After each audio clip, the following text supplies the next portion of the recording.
The end of an era at India's largest lender, that's State Bank of India. Dinesh Khara completes his term as the chairman at the bank.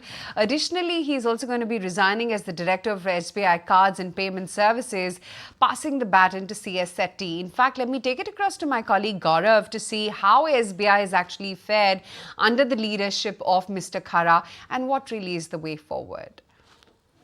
Well, yes. India's biggest bank is going to see management transition and Mr. Dinesh Khara will step down as chairman today. Now let's see how the journey has been for SBI. So Mr. Dinesh Khara was appointed as chairman in October 2020 and after that we have seen a decent amount of improvement when we talk about asset quality. So why this is important is that SBI is the biggest bank in India, but still when we talk about gross NPAs and net NPAs, we have seen a sharp improvement on that front in terms of SBI under Mr. Dinesh Khara.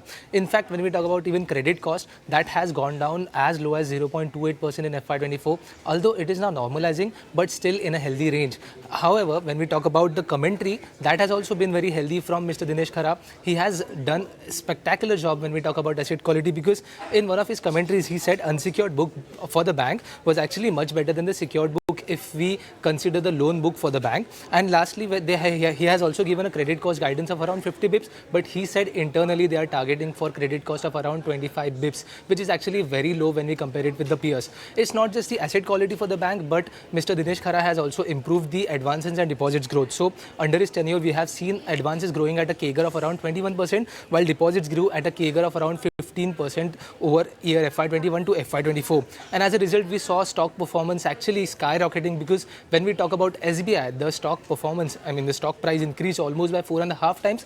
In fact, if we consider the all-time high levels, that has gone up almost by 4.8 times if we consider the lowest level of 190 rupees somewhere in 2020. So a spectacular performance is what we have seen from SBI in terms of the stock price as well.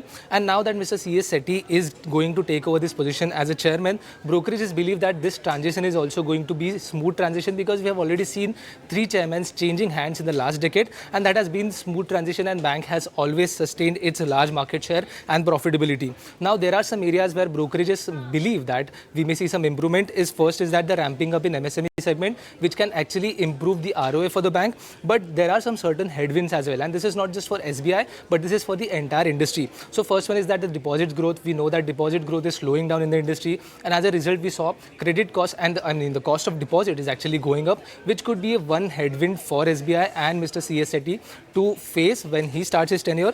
And next one is that the credit cost normalization.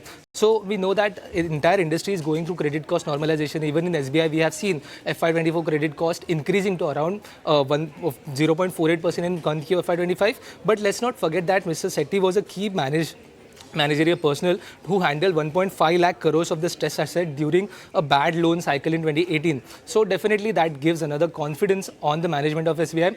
Definitely watching out on how the stock performance and how the commentary comes up from the new management. But it seems that it is going to be a smooth transition, and specifically in the Mr. Khara's tenure, he has done a spectacular job in terms of SBI.